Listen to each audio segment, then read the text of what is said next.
Whoa, NASCAR.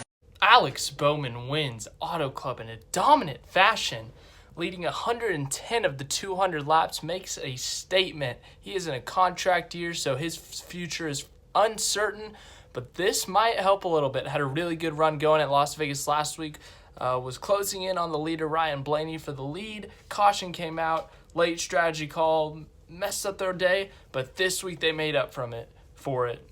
They came off the truck and they were fast. They swept the practices and speeds, qualified third, won stage one, and then ended up just dominating that third stage and winning the Auto Club 400. Let's get into it. Alex Bowman, as I said, contract year, very important year for him. His future uncertain. He's been at Hendrick Motorsports. This is his third full-time year. He raced part-time in 2016 when Dale Jr. was injured. 2018 did not win last year, got his first career win at Chicagoland, and he had never had a top 10 at Auto Club. He had only led one lap coming into this race, I believe, and this race, he led 110 laps and won the thing. So safe to say this is the best performance at Auto Club, but led over half of the race, won a stage, won the race. This is the earliest that Hendrick Motorsports has won a race since Jimmy Johnson won the second race of the season at Atlanta in 2016. So Hendrick Motorsports has usually gotten off to slow starts the past few years. 2017, their first win came in the spring at Texas, I believe. 2018, it didn't come until the summer. And then 2019, last year, it came in the late spring at Talladega. So Chevy, Hendrick Motorsports, they're continuing to show that they are strong and that this new Camaro, it was a good move. Bowman wins the race. Kurt Busch finishes third. Chase Elliott fourth. You got three Chevys in the top five. Jimmy Johnson seventh. There's another one in the top 10. Bowman, as I said, led 110 laps. Jimmy Johnson was running in the top five the majority of the race, led some laps there. William Byron, he was up front for a bit, slid back late in the race. Tyler Reddick, he was a rookie. He had an incredible run, finished just outside the top 10. So these Chevys are running quite well this season just compared to last year, the past couple years really, just with not just winning, they've won a race, their third race in the season, but running up front with multiple cars, multiple teams, leading laps, winning stages, and winning a race, the third race into the season. So Alex Bowman gets Hendrick Motorsports and his 88 team their first win of 2020, looking to just continue this momentum down the road as we go to Phoenix next week, a track that he's had a really good run at in the past. But on to this race, the restarts were pretty exciting. You saw 5-6 wide. There were restarts where there was one restart where we had Alex Bowman, Ryan Blaney, Jimmy Johnson, and Kurt Busch all under this blanket battling for the lead. It was some really good racing. But then as the runs went on, we saw some more spread out racing. We saw a lot of tire wear. We saw at the end there, Ryan Blaney had one of the best cars all day, was running second at the time and had a tire going down, so he had to pit his car in order to save it and not crash at the end there. Ends up with a, I believe, 20th. We'll go through the finishing results later. But not the day that he wanted, obviously. But that team has been absolutely incredible all year. Daytona 500 inches away from winning the race. Las Vegas just one caution away from winning the race. And then this week they had an incredible car. We're running runner-up. I don't think anyone was stopping Alex Bowman once he got out front. But they had a very capable car of winning if the opportunity presented itself. And then a late tire issue caused their poor finish compared to what they could have finished.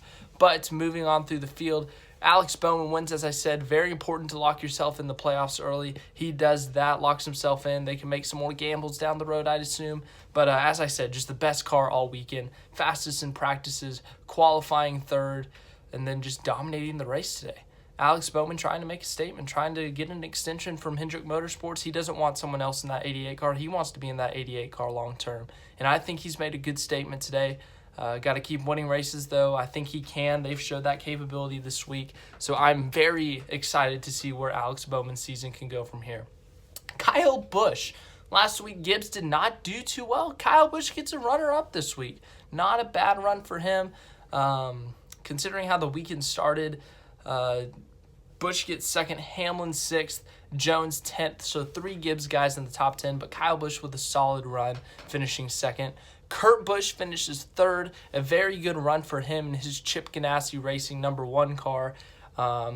Just a good day overall. As I said, he was up front most of the day, contending for a top 5, top 10, ends up finishing third. Chase Elliott finishes fourth. He was in the top 10 the majority of the day, got up to the top 5 near the end, passes Jimmy Johnson late, and then ends up getting another spot based off of Blaney's misfortune. Fifth place, Brad Keselowski. He led a few laps through pit cycle, I believe, but he ends up getting a top 5, a pretty solid run for him. Sixth place, Denny Hamlin. He scraped the wall, I believe, early on, and he also made some contact with Kyle Larson. They were running in the top 10. Larson hit the wall pretty hard. They were showing a replay of this as well. McDonald's is sponsoring Larson, and as they were showing the incident happen, they had a Wendy's commercial going on over it. Mike Joy was talking about Wendy's and some deal you can get at Wendy's, so that was pretty funny. We had some humor there. I don't know if that was intended or not, but it was pretty funny, so good job, Fox. Sixth, Denny Hamlin, as I said, a good run for him compared to what he did last week. Horrific run for him last week. A good run for him this week. Seventh, Jimmy Johnson got a lot of stage points today, ran up front. Jimmy Johnson, pretty good start to the year considering his last two seasons. Last 2 seasons have been the worst of his career. He had a really good day overall. It started off really good. He got to lead a 5-wide salute, which was really cool. Just a really cool picture, really cool video if you've seen that. And then his wife and daughters got to wave the green flag. His wife waved the green flag, and then his daughters waved with their hand to him. That was a really cool moment. You saw all 3 of them smiling. I'm sure Jimmy was smiling in his car. Just a really cool moment for him this whole weekend, his home track and stuff. So really cool moments for Jimmy Johnson. I'm sure that he'll remember for a while. But he had a really good run, ran the top 5 most of the race, contended for the lead, led some laps, ends up getting a top 10. 2 straight weeks of really good cars for the 48 team. He had a top 5, top 10 car last week, finishes in the top 5. Top 10, top 5 car this week, finishes in the top 10. Really good starts to the year for that 48 team, and promising if he wants to get another win on his stats, career stats. 8th, Eric Almirola. 9th, Kevin Harvick. 2 Stewart Haas guys had really good runs. Clint Boyer won the pole, if you remember. He fell off just throughout the race, but Eric Almirola, Kevin Harvick getting some top 10s. Eric Jones gets top 10 in 10th place. Tyler Reddick, a rookie with an incredible run at 11th. Joey Logano, 12th. He ran up front a little bit, and then he fell back. 13th, Matt DiBenedetto finished 6th or 7th in stage 1, fell off a little bit after that, finishes 13th. Martin Truex Jr., he had an eventful day. Led some laps, cursed out a lot of people on the radio, and he had a late pit stop issue. The guy doing the tires, the gun guy, had a cramp in his hand and couldn't finish the stop, and that cost them a ton of spots. They were running top 5 prior to that miscue on pit road. Ends up finishing 14th. He's not happy with that day, I'm sure. 15th, William Byron. 16th, Chris Buescher. 17th, Ross Chastain continues to fill in for Ryan Newman. 18th, Cole Custer. 19th, Ryan Blaney. As we said, he had such a good car. Won stage 2, led over 50 laps today. Had the second best car behind Bowman, I would say. And just a late tire issue cost him a runner-up spot. Bowman had a 6-second lead. There was no way Blaney was going to catch him.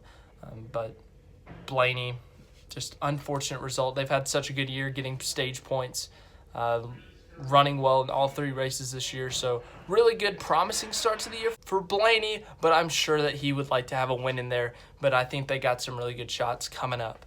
20th, Ricky Stenhouse Jr. had to drop to the rear because of an unapproved adjustment or some penalty, actually. I think they lost 10 points, so unfortunate for them. 21st, Kyle Larson. We talked about that contact earlier that they made with the wall after getting pushed by Hamlin.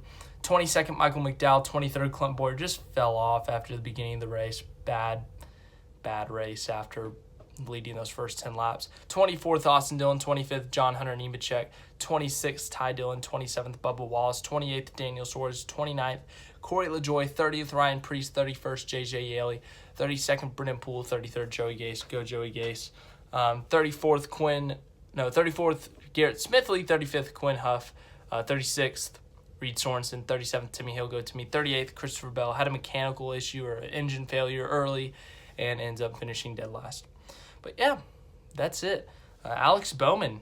Wow. great performance, Alex. Great for Hendrick Motorsports, great for that team. Chevy, they are on it this year. I said before the season, I thought that Chevy was going to have a breakout year compared to what they had in the years past, maybe double-digit wins for the manufacturer. But man, they have started off hot. Last week they had a really good car with Chase Elliott.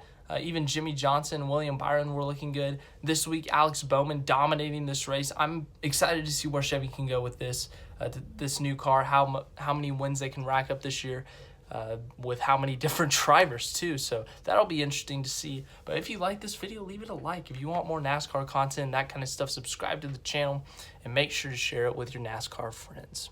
Whoa, NASCAR.